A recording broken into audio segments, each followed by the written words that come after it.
Okay, walk with me. My values aren't lofty ideals to implement someday or when I make it or at some ineffable future, but they are the compass that I use to navigate life today. And that realization just hit me as I was driving, and I needed to stop really quick and just document that and say it aloud, because that is the grounding that this season and this part of my life needs, is the understanding that while it might look crazy, it isn't chaos for the sake of chaos. It is uprooting, it is change, it is transformation, and it is needed. Because while this past year, it has been me spinning in circles and just looping endlessly about, well, what should my career be now? And should I just start a business? Should it be a bullshit, boring entrepreneurial venture, a creative venture, digital products? Should I go back into tech? Should I pivot? Should I just do contract work, freelance?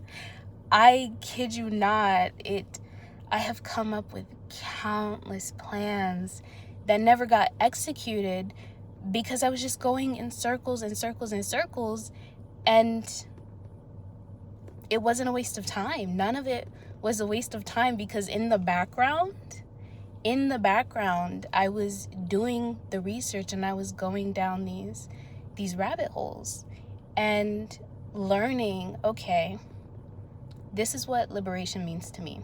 This is what's going on in the world. This is what I'm seeing. Because me being me, I can't ignore the big picture. I've never been able to ignore the big picture. And at one point in time, I wanted to start a startup and essentially create the tools and the resources for people to create their own food forests, right? I'm thinking, hey, if that's how I can use my tech degree, if that's how I can use my education and be of service to the community at large, I would be so happy, And then it smacked me in the face. A lot of people don't want help. They don't want help. They don't want to be saved. They do, but they don't, They want to be saved. People want to be saved. And that means not doing any work on their part. But that's not how this works at all. And in a sense, I was doing that too. I wanted to do the saving, but I didn't want to do the work to be better and to be the change that I wanted to see myself. And so now I'm in a space and place in life where, okay, take all of those lovely values that I wrote down over and over again and thought out and envisioned all the different ways they can appear in the world, and go apply them.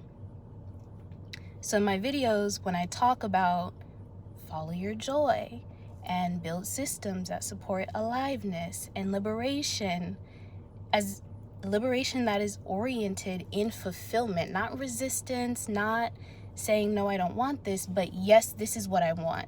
This is the world I want to live in. This is who I want to be. And when I talk about authoring my story instead of repeating or responding to old patterns that have been passed down, when I talk about innovating and not just throwing something new at the wall, but innovating alongside nature and allowing for meaning to come out of life, I don't want them to be ideas. I don't want them to be something that I postulate on over and over again.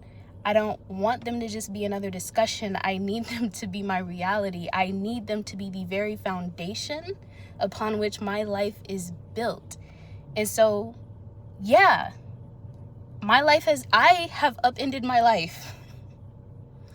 But that's because the life I was living was not built on this foundation. They weren't built on these values. I used to, and I'm still unlearning having to prove my own worth. I'm unlearning that, and I'm trying to step into a life where I can just choose joy, and I can choose rest, and I can choose wellness without arguing for it. And there will be moments where people will look at me sideways and say, that's weird, and that's okay, and I'll address it as it comes. But it's my job to take these values and implement them. So when I say I want to live in a way that orients towards community and fulfillment, I have to put my money where my mouth is. Even if that means momentarily living out of my car, even if that means kind of just going with the wind and seeing what's out there, you know? Even if it means leaving my comfort zone, because if you're not uncomfortable, are you really growing? Are you really changing? You know? And so I feel uncomfortable. I feel confused. But according to every other elder I've spoken to, that's how I know I'm on my path. That's how I know I am on my way, and the journey is underfoot. So I feel excited and confused, but excited. So until next time, bye.